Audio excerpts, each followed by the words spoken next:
We are reading anlungthmor. That's the chapter in First They Killed My Father, July 1975.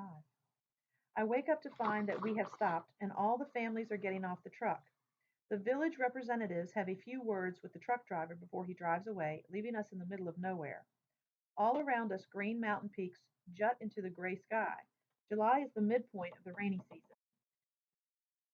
The air, though cool, is heavy and humid. If you find some, give me some. Um, Thick, tall trees with wide green leaves and fat elephant grass surround us. I sit next to Chow and Geek on our small piles of clothes, listening to the sound of shrieking birds while the others stretch their bodies.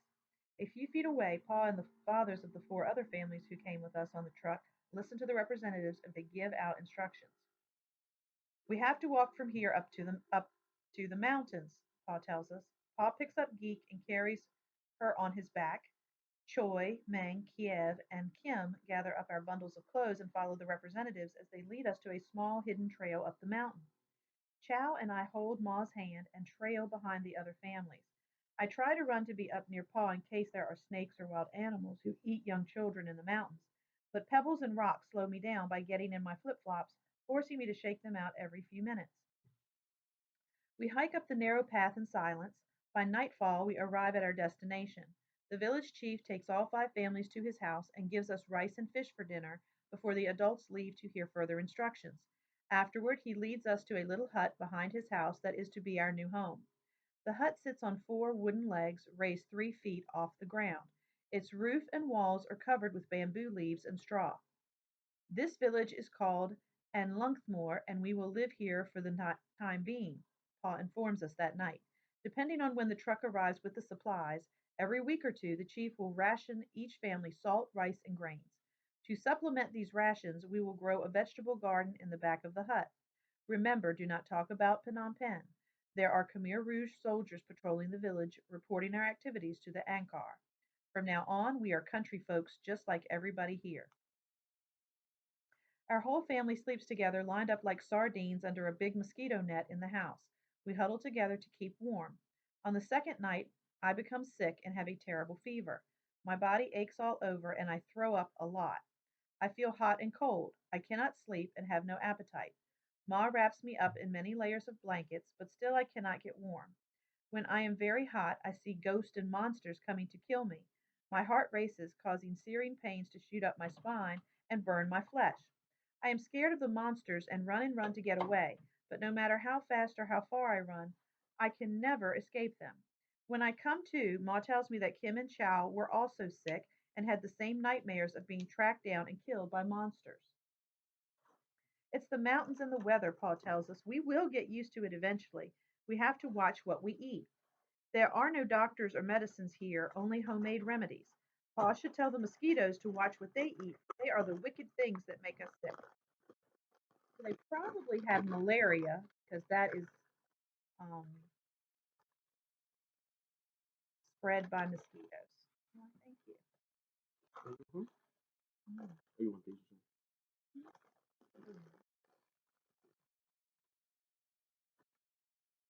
Okay. We are not the only new people here. Choi tells us that of 800 people at Anglungthmore, approximately 300 are new arrivals. But the village population changes every day because the Ankar constantly moves people in and out of the village, which is how we ended up in an empty house. Every day, Pa, Choi, and Meng wake with the sun to work, and when the sun sets, come home. They work very hard, some days planting rice and vegetables and cutting lumber, and other days building dams and digging trenches. No matter how hard they work, after the first month there is less and less food to eat. We survive on the fish my brothers catch each day. We can no longer afford to eat plain rice, but have to mix it with mushrooms, banana stalks, and other leaves. After a few weeks, even the leaves are becoming scarce.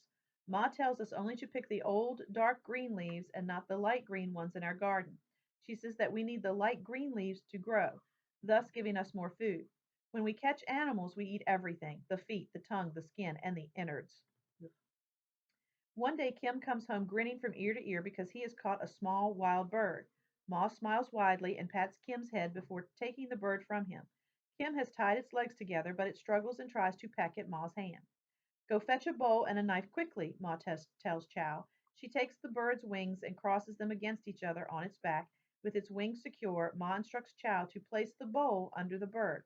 Holding its body between her knees, Ma takes its head and bends it backward, stretching its neck. As if sensing danger, the bird croaks louder and struggles to get away, but to no avail. Ma's free hand picks up a knife, and in one swift moment, the sharp edge slices into the bird's neck, silencing it. Thick blood spews out from the bird's open gash and drips into the bowl. Catch it all, Ma says anxiously to Chow. It's good blood.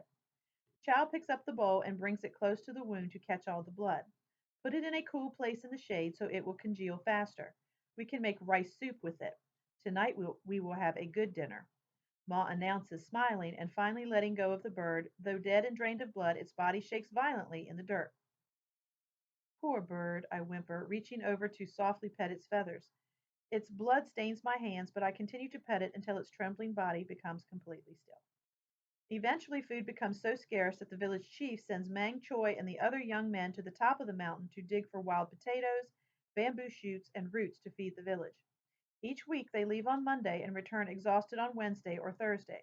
On a good week, they come home with many bags of food, and the chief rations it out to all the other villagers. There are times when they return with very little, and each person is given only one small potato per day. It is our second month in anlungthmor, and we are amid one of the worst rainfalls ever. It starts every morning and rains throughout the day, stopping briefly only late at night. It rains so hard that my brothers are not able to go up the mountain to dig for potatoes and bamboo. What food we had planted in the garden has been washed away by the rain. To survive, my older siblings shake the trees at night, hoping to find June bugs. The younger kids, because we are closer to the ground, catch frogs and grasshoppers for food. The rain makes the ground soft and muddy. Chow, Kim, and I often slide around in the mud even when we're not looking for frogs. With brown mud covering our faces, hair, and clothes, we laugh and roll in the sludge like pigs. Within minutes, the rain pours over us, washing away the dirt and mud. We pull the wings and heads off the bugs we catch and roast them with salt and pepper. Weeks go by and still it rains. The rain floods the village and the water rises to Pa's waist, drowning many animals. Pa tells us the flood is why all huts are built on stilts, high off the ground. Cold and hungry, the only food we have to eat are the fish and rabbits that float by. Pa ties a fish net to a long stick to catch them as they pass by in the rushing water beside our hut. Pa! Pa! Here comes something! I scream excitedly one day. That's a good one. It looks like a rabbit. Look, Pa, here comes another, Chow tells him. Pa extends his hand to catch them with his net. He reaches in and pulls out two rabbits by the heads. The size of big rats, they hang limp and lifeless in his hands, their fur matted to their bodies. He takes the rabbits and places them on a wooden board. Their necks make a small crunching sound as he chops off their heads with his little knife. Kim then pours a bowl of water on the corpses to wash away the blood. Pa cuts open the skin from the neck all the way down to the bottom of the stomach, and with that, he grabs the skin from the neck and pulls it off the bodies. Pa then separates the meat from the bones and cuts the flesh into very thin slices to soak in the lime juice that Ma has prepared. Because everything is wet and there's a foot of water underneath us, we cannot make a fire. Pa feeds us young children slices of the rabbit meat. Though the lime juice cuts the taste a little, I still hate the texture of it. The flesh stretches and pulls in my mouth, and it is hard to chew. My stomach tightens, wanting to throw the food back out. Sucking on a slice of lime, I force the meat to stay down because I know that there is no more food for me if I spit it out. Eventually, the rainy season is over and the flood recedes, leaving behind wet, muddy ground. The whole village is in a state of panic, for there is no food anywhere. We have to leave, Pa tells us one night. People are discontent. They are hungry. The native villagers are suspicious of everybody and they are asking too many questions. We are different. Your ma speaks Khmer with a Chinese accent. You kids have lighter skin, and besides, me, this family does not know much about farming. So the villagers will make us the first scapegoats for their problems. Pa says hunger and fear make people turn against one another, so once again we have to flee. Pa pleads with the chief to relocate us to another village before people have the chance to turn against us. In the morning, we will leave with only the clothes in our bags, trek down the mountain, and wait for a Khmer Rouge truck to pick us up. The killings have started, Pa tells my older brothers as we walk back down the mountain to our rendezvous area. The Khmer Rouge are executing people perceived to be a threat against the Ankar. This new country has no law or order. City people are killed for no reason. Anyone can be viewed as a threat to the Ankar. Former civil servants, monks, doctors, nurses, artists, teachers, students, even people who wear glasses, as the soldiers view this as a sign of intelligence. Anyone the Khmer Rouge believes has the power to lead a rebellion will be killed. We have to be extremely careful, but if we keep moving to different villages, we may stay safe. It has become too familiar to me by now. When Ma wakes me up in the early morning, I do not ask her any questions. It has become a routine. After many hours of walking, we arrive at the same spot where we were dropped off months before. There we wait all afternoon and into the night for the truck that the chief arranged to come and take us far away to where no one knows us. When the truck comes in the darkness, we quietly climb in the back. We do not greet the families already on it, but silently step over their bodies to find empty spaces to sit. The truck takes us to the other side of the mountain to a village called Leek, where we wait for new orders from the soldiers. I wonder why the Ankar keeps uprooting and relocating people, herding them like cows from one location to another. For our family, the uprooting is a choice. Pa says we have to keep moving to stay safe. For many others, they have no say in the matter. It is as if no village wants us, nor do the soldiers know what to do with us. Eventually, another truck comes to take us to our new home, the village of Roleep. I climb in and sit by myself in a corner of the truck while the rest of the family huddles closely together. Mang had said when the rest of the family huddles, Mang had said when we arrived at anlungthmor 5 months ago that there were approximately 300 new people there. Now, more than 200 of the new people have died from starvation, food poisoning, and malaria. I look over to see Ma holding Geek very tightly to her breast as if to never let her go. Ma, I'm hungry, Geek cries.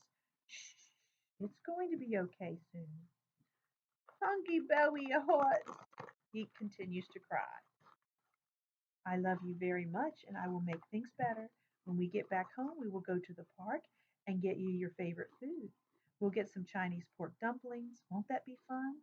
We'll have a picnic and a good swim and then go to the park. And Geek is so thin that her cheekbones protrude out of her face.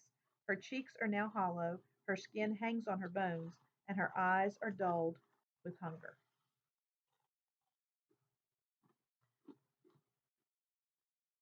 The next chapter is called Relief.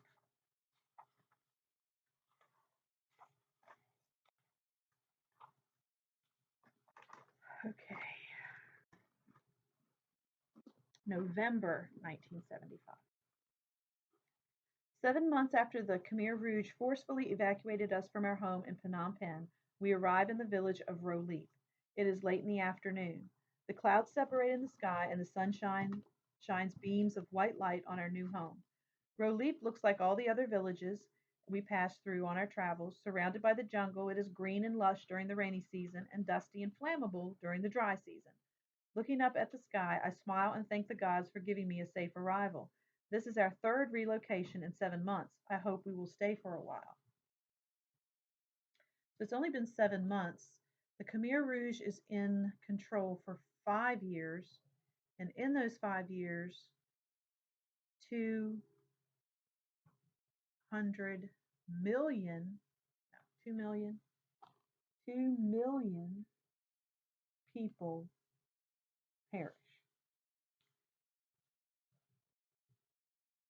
The town square is situated 40 feet from the road and consists of nothing more than a dried up piece of land and a few trees. The town square is a place where people gather to hear announcements, instructions, work assignments, or in our case, wait for the village chief. Behind the town square, villagers live in the same kind of thatched roof huts that sit on raised stilts, all lined up in neat rows about 50 feet from each other at the edge of the forest. The truck driver orders the new arrivals to get out and wait for instructions from the village chief. My family quickly jumps off the truck, leaving me behind. Standing at the edge of the truck, I fight the impulse to run and hide in the far corner. All around the truck, villagers have gathered to take their first look at us new people. These villagers are all dressed in the familiar loose fitting black pajama pants and shirts with a red and white checkered scarf wrapped around their shoulders or around their head. They look like an older version of the Khmer Rouge soldiers that stormed into our city, except they do not carry guns. Capitalists should be shot and killed, someone yells from the crowd, glaring at us. Another villager walks over and spits at Pa's feet. Pa's shoulders droop low as he holds his palms together in a gesture of greeting. I cower at the edge of the truck, my heart beating wildly, afraid to get off, fearing that they might spit at me. I avoid their eyes. They look very mean, like hungry tigers ready to pounce on us. Their black eyes stare at me, full of contempt.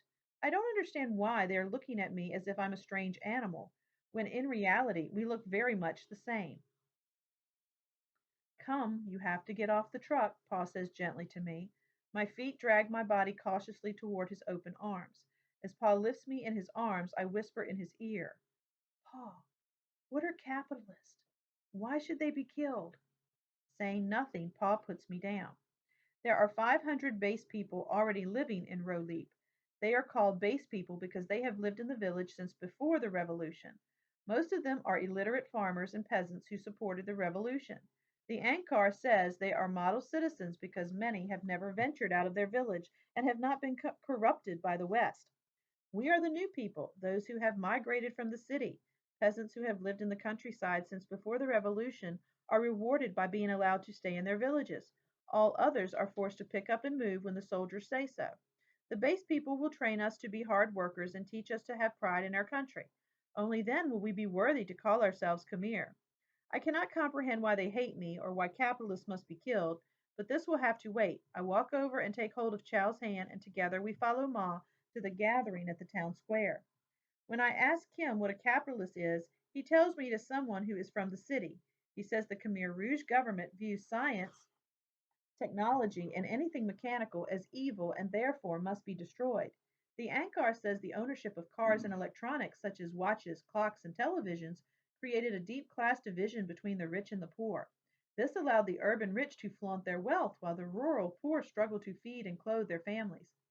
These devices have been imported from foreign countries and thus are contaminated.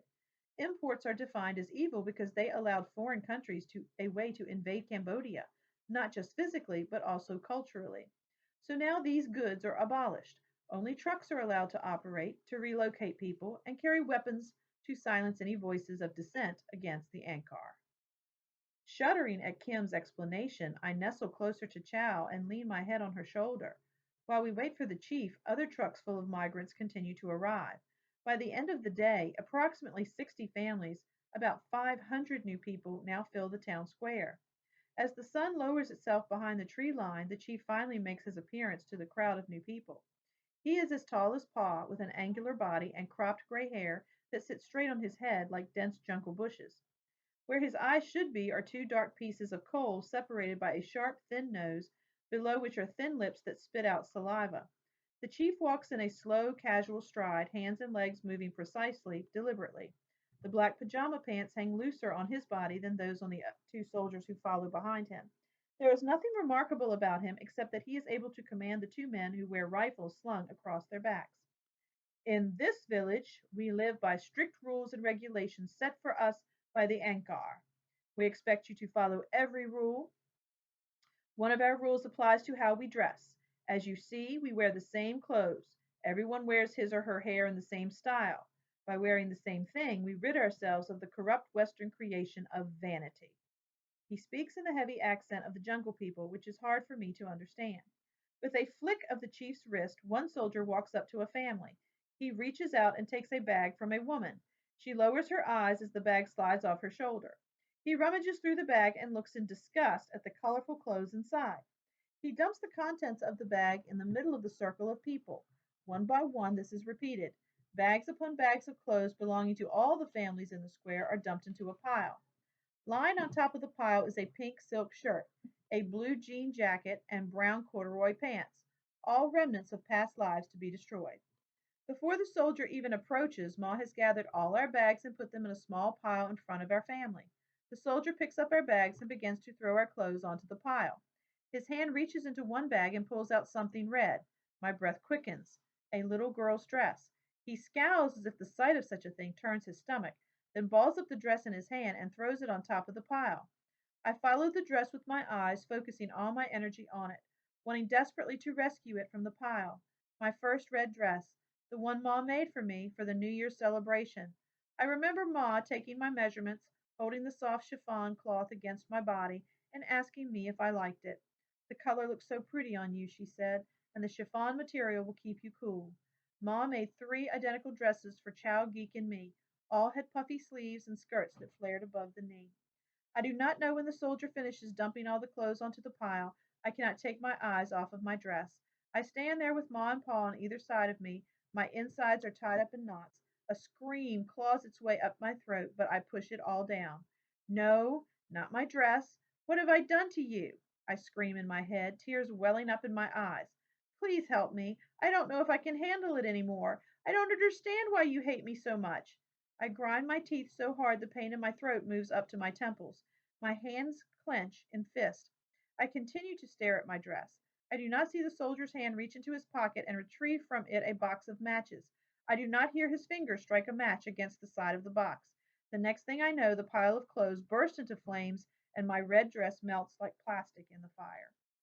Wearing colorful clothes is forbidden. You will take off the clothes you have on and burn those as well. Bright colors only serve to corrupt your mind. You are no different from anyone else here, and from now on will dress in black pants and shirts. A new set will be issued to you once a month. To drive this point home, the chief paced around, looking the new people in the eye, pointing his long index finger at them. In democratic Kampuchea, the chief continues, we are all equal and do not have to cower to anyone. When the foreigners took over Kampuchea, they brought with them bad habits and fancy titles. The Ankar has expelled all foreigners, so we no longer have to refer to each other using fancy titles. From now on, you will address everyone as Met. For example, he is Metroon, she is Metsri. No more Mr., Mrs., Sir, Lord, or His Excellency. Yes, comrade, we reply collectively. The children will change what they call their parents. Father is now Po and not daddy, Pa, or any other term. Mother is Meh. I hold on to Pa's finger even tighter as the chief rants off other new words. The new Khmer have better words for eating, sleeping, working, stranger, all designed to make us equal. In this village, as in the whole of our new and pure society, we all live in a communal system and share everything. There is no private ownership of animals, land, gardens, or even houses. Everything belongs to the Angar. The Angar suspects you of being a traitor. He will come into your house and go through whatever we like. The Angar will provide you with everything you need. You new people will eat your meals together. Meals will be served from 12 to 2 p.m. and from 6 to 7 p.m. If you come late, you will get nothing. Your your meal will be rationed to you. The harder you work, the more you'll eat. After dinner each night, I will let you know whether or not there will be meetings. The base people and our comrade soldiers will patrol your work area. If they see you neglecting your duties and report that you are lazy, you will get nothing to eat. My eyes follow the chief as he paces around the circle of people. I pray that I will remember all he has said. You must follow all the rules set for you by the Ankar. This way, we will never have to deal with the crimes and corruption of the city people. Yes, comrade, the new people echo in unison. Each family will be assigned a house in the village. Those who do not get a house today will be built one tomorrow. Your first work assignment is to build houses for each other. Yes, comrade. Children in our society will not attend school just to have their brains cluttered with useless information. They will have sharp minds and fast bodies if we give them hard work. The Ankar cannot tolerate laziness. Hard work is good for everyone. Any kind of schooling carried out by anyone without the government's approval is strictly forbidden. Yes, comrade. All right, you can sit down and wait while we make arrangements for your housing. The chief spits into the dirt in front of us again and walks away. As soon as he is out of sight, the nervous crowd separates to seek out shaded areas to rest. I lie down on a mat that Ma has spread out next to Chow and fall asleep. I wake up many hours later to the sound of people whispering nearby. When my eyes focus, I see that a large crowd has gathered a few feet from us, and Pa disappears into it. He comes back moments later and reports that a family, a doctor from Phnom Penh with his wife and 3 children, have committed suicide by swallowing poison. Though we are all supposed to be equal, there are nonetheless 3 levels of citizenship in the village. The first class citizenry comprises the chief, who has authority over the whole village, his aides, and the Khmer Rouge soldiers. They are all base people and the Khmer Rouge cadres. They have the power to teach, police, judge, and execute. They make all decisions, work details, food rations per family, severity of punishment. They are the eyes and ears of the Ankar at the local level. They report all activities to the Ankar and have full power to enforce the Ankar's law. Then there are the base people. If the first class citizens are the all powerful brutal teachers, the base people are the bullies who work closely with them. Though they are not omnipotent like the first class citizenry, they lead almost autonomous lives away from the prying eyes of the soldiers. They live in their own houses on the other side of the village, separate from us. The base people do not eat communally or work with the new people. However, they are often seen on our side of the village, patrolling the area and telling us what to do. Many are related to the first class citizens and keep the chief informed of our day to day activities. The new people are considered the lowest in the village structure. They have no freedom of speech and must obey the other classes. The new people are those who live in cities and have been forced out to the villages. They cannot farm like the rural people. They are, sus- they are suspected of having no allegiance to the Ankar and must be kept under an ever watchful eye for signs of rebellion. They have led corrupt lives and must be trained to be productive workers. To instill a sense of loyalty to the Ankar and break what the Khmer Rouge views as an inadequate urban work ethic, the new people are given the hardest work and the longest hours. Even among the new people, there are different classes. Those who were formerly students or involved in professions such as civil service, medicine, art, or teaching are considered morally corrupt. Then it's the ethnic Vietnamese, Chinese, and other minority groups who are considered racially corrupt. When asked about jobs in their former lives, the new people lie and claim to be poor peasants, like Paul did, or small shopkeepers. In the Khmer Rouge agrarian society, only good workers are valuable, all others are expendable. Thus, the new people must work extremely hard to prove they are worth more alive than dead. Paul says because we are different, Chinese Cambodian, we will have to work harder than the others. After the chief issues us meal bowls and spoons and assigns us our hut, we have only minutes to settle down before the 6 p.m. bell rings, signaling mealtime. Gripping my wooden bowl and spoon, I run with my family to the communal kitchen. The kitchen is nothing but a long table with no chairs or benches and under a thatched roof with no walls. In the middle of the open hall, there are a few brick ovens and one long table, but no chairs or benches. On the long table sit two pots, one full of rice and the other salted grilled fish. There are 6 or 7 base women stirring and scooping food from the pots. A long line of new people has already formed around the table. Like us, they have all changed from their city clothing into their black pajama pants and shirts, the only clothes we will wear from now on. My heart lurches as I see the long line in front of me. Eyeing the many black pots filled with steamy food on the ground, I tell my stomach to be calm. The line moves quickly and silently. Under my breath, I count the heads before me, eliminating them one by one, anxiously waiting for my turn. Finally, it's Ma's turn. She puts Geek down and holds up 2 bowls. She bends her head and shoulders so she is lower than the cook and quietly says, "Please, comrade, one for me and one for my 3-year-old daughter." The woman looks down blankly at Geek, who barely reaches Ma's thigh, and puts 2 scoops of rice and 2 fish into Ma's bowl and one of each in Geek's bowl. Ma lowers her head and thanks the woman and walks away with her food, Geek trailing behind her. My stomach growls loudly as I step up to the table. I cannot see into the pot, and my mouth salivates at the smell of rice and fish. I raise my bowl to my eye level to make it easier for the comrade to serve me. I dare not look up at her, afraid she might become angry with me for staring and not give me my food. Eyes focused on my bowl, I see her hand dump some rice in my bowl and drop a whole fish on top of it. Somehow I manage to whisper, "Thank you, comrade," and walk away, praying that I won't fall and spill my food. Sitting, I'm going to stop there and I'm just going to put it on pause.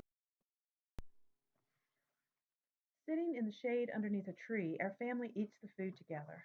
Though it is the most food we have eaten in a long time, before nightfall, we are all hungry again. Realizing we have to find a way to get more food, Paul somehow arranges for Kim to work at the chief's house as his errand boy. The next night, Kim comes home with leftovers. The chief did not have any work for me to do, so he tells me to work for his boys. The chief's 2 boys are my age and they like me, Kim answers. His mouth turns upward in an attempt to smile when we ask how his day went.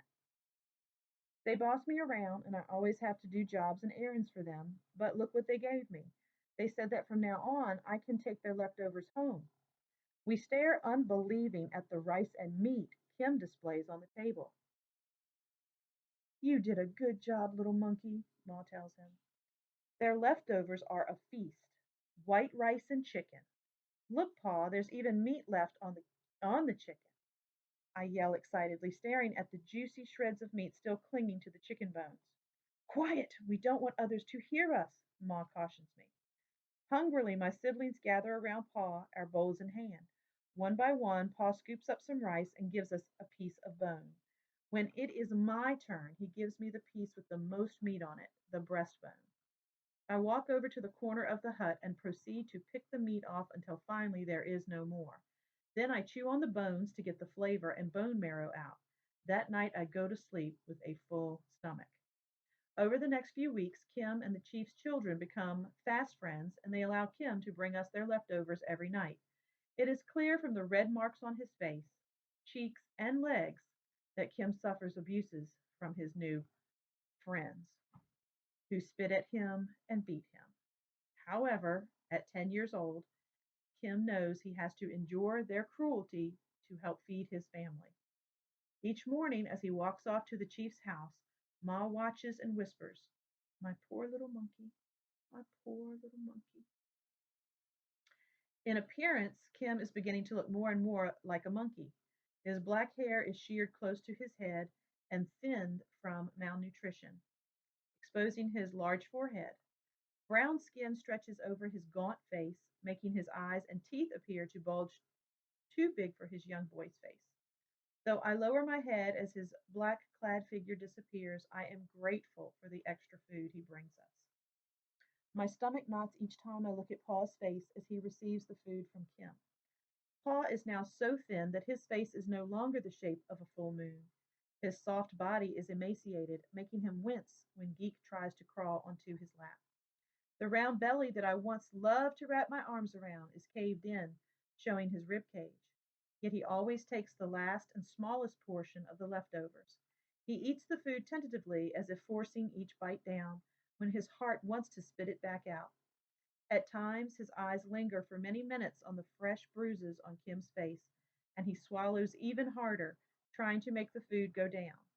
The pain on his face makes me feel such shame, but I am glad for my brother's sacrifice. Each night, in my dark corner of the hut, filled with shame and with quiet tears, I suck and chew the chicken bones until there is nothing left.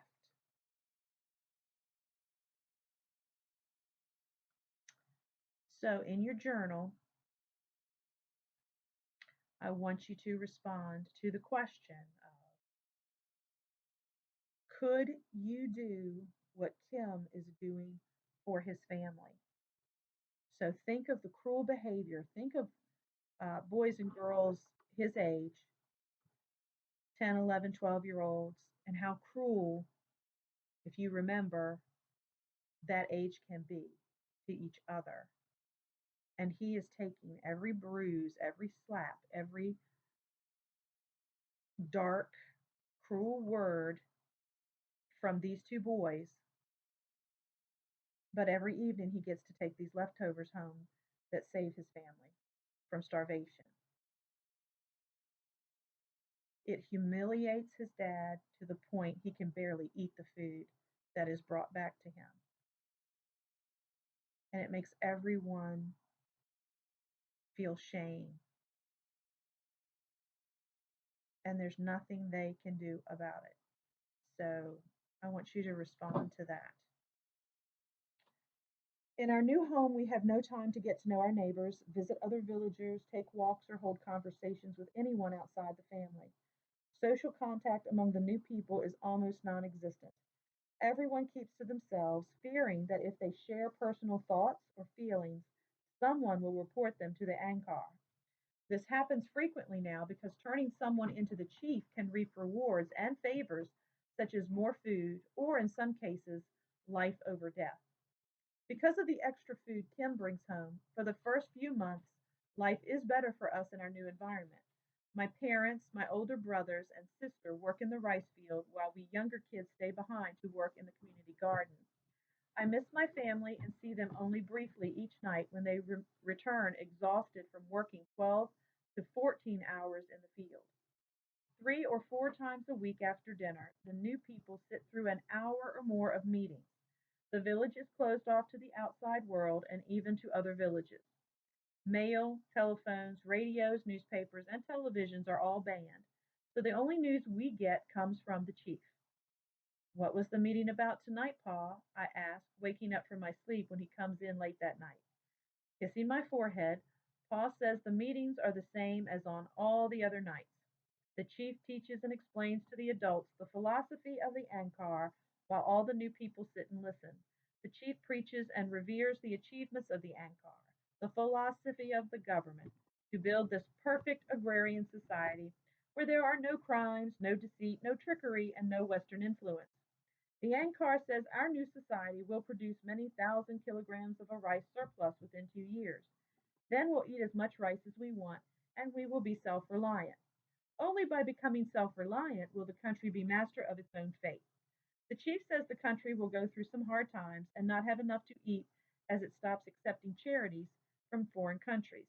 The chief says by all of us working hard to grow rice, we will soon be able to feed the country. At night, fearing we will be heard, we say only a few quiet words to each other before going to sleep. In the dark, the soldiers patrol the area, listening and looking into the houses.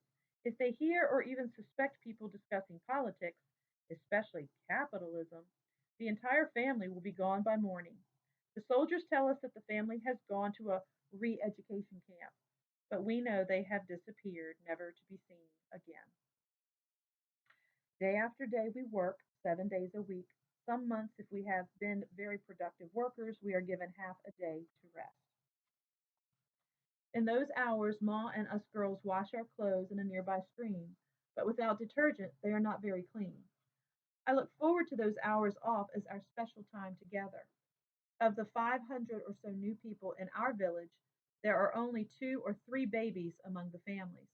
Although I cannot fully understand her words, I overhear Ma say women are so overworked, underfed, and filled with fear that most cannot become pregnant anymore. Even when they do, many suffer miscarriages. Most newborn babies do not survive more than a couple of days. Pa says there will be a generation of children completely missing from our country. Shaking his head, he looks at Geek. The first victims are always the children. Pa says Geek will not become the Khmer Rouge's next victim because the chief likes him. The chief allows Kim to bring extra food home, and he knows that things are easier for us because of that. Paul works harder and longer than anyone else in the village. Because of his humble upbringing, Paul has many skills and can do anything the chief asks of him. He is a skilled carpenter, builder, and farmer. Paul is always quiet and even seems enthusiastic about the work, a trait which proves to the chief that Paul is an uncorrupted man. He picks Paul to be the leader of the new people, a position that comes with a raise in the food ration. Though the Ankar says we are all equal in democratic Kampuchea, we are not. We live and are treated like slaves. In our garden, the Ankar provides us with seeds, and may plant anything we choose. But everything we grow belongs not to us, but to the community. The base people eat the berries and vegetables from the community gardens, but the new people are punished if they do. During harvest season, the crops from the fields are turned over to the village chief, who then rations the food to the 50 families. As always, no matter how plentiful the crops, there's never enough food for the new people. Stealing food is viewed as a heinous crime, and if caught, offenders risk either getting their fingers cut off in the public square or being forced to grow a vegetable garden in an area near identified minefields. The Khmer Rouge soldiers planted these landmines to protect the provinces they took over from the Loung army during the revolution. Since the Khmer Rouge planted so many landmines and drew no maps of where these mines are, now many people are injured or killed traversing these areas. People who work in these areas do not come back to the village. If people step on one and their arms or legs blown off, they are no longer of any value to the Ankar. The soldiers then shoot them to finish the job. If the new pure agrarian society, in the new pure agrarian society, there is no place for disabled people. The Khmer Rouge government also bans the practice of religion. Kim says the Ankar do not want people worshiping any gods or goddesses that might take away devotion to the Ankar. To ensure that this rule is enforced, the soldiers destroyed Buddhist temples and worshiping sites throughout the country, with major destruction done to the area known as Angkor Wat. an ancient religious site important in Kampuchean history. Covering more than 25 miles of temples, Angkor Wat was built by powerful Khmer kings as monuments of self glorification in the 9th century and completed 300 years later. In the 15th century, Angkor Wat was abandoned to the jungles after an invasion by Siam and forgotten about until French explorers rediscovered it in the 19th century. Since then, the battle scarred temples with their beautiful statues, stone sculptures, and multi layered towers remain one of the seven man made wonders of the world. I remember clutching tightly to Pa's finger as we walked along wide, crumbling corridors. The temple walls are decorated with magnificent, detailed carvings of people, cows, wagons, daily life, and battle scenes from long ago. Guarding the ancient steps are giant granite lions, tigers, eight-headed snakes, and elephants. Next to them, sandstone gods with 8 hands who sit cross-legged on lotus flowers watch over the temple ponds. On the walls beneath the jungle vines, thousands of beautiful Apsara goddesses with big round breasts wearing only short wraparound skirts smile at visitors. I reached up and cupped one of the breasts, feeling the cold, rough stone in my palm, and I quickly removed my hand to cover my mouth in a fit of giggles. Paul led me to a temple area where the trees were so tall that they seemed to reach the heavens. Their twisted trunks, roots, and vines wrapped themselves around the ruins like gigantic boa constrictors, crushing and swallowing the overturned stones. He lifted me over the wobbly steps to the dark mouth of the temple cave. This is where the gods live, he said quietly, and if you call out to them, they will answer. Anxiously, I wet my lips and yelled, Chompli Thursday Desai Pada, which means hello, gods, then wrapped my arms around Pa's leg when the gods answered me. Tai Tai Da, Tai Da, Tai Da. At the temples in this area, Choi says the soldiers mutilated its animal guards and either knocked or shot off the stone heads of the gods, riddling the sacred bodies with bullets. After they destroyed the temples, the soldiers roamed the country searching for monks and forced them to convert to the Angkar. Those monks who refused were murdered or made to work in minefields. To escape extermination, many monks grew their hair and went into hiding in the jungle. Others killed themselves in mass suicides. Although these monks maintained and took care of the temples, now they are left to the jungle once again. I wonder where the gods go now that their homes have been destroyed.